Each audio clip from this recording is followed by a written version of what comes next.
ছাগলের মাংস না, ও কথা কব না, তারও গোসাই বারণ করে গেছে। অজালম স্পর্শ হরিভক্তি নাশ হয়। যদি কেউ মতুয়া হয় সে যেন কোনোদিন ছাগল না খায়, এটা তারকের মানা।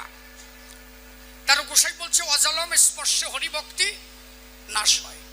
কোনোদিন ছাগল খাওয়া যাবে না, ছাগল পোষা যাবে না যদি তারক রে মানে। যেটা না মানে সে জাফানি তাই করুক। মতুয়ারা ছাগলের মাংস খেতে পারবে। শ্রী শ্রী হরিলীলামৃতে কোথাও বলা নাই মতুয়ারা ছাগলের মাংস খেতে পারবে না। তারক গোসাই যে অধ্যায় লিখেছেন সেটা ছিল যমকলি প্রভাব এবং গ্রন্থ আলোচনা। অন্যান্য গ্রন্থের রেফারেন্স তিনি টেনেছেন, সেটা আমাদের মতুয়াদের জন্য নয়। তবুও বলছি, ডেট মানে তারিখ, ডেট মানে খেজুর, ডেট মানে পরমায়ু।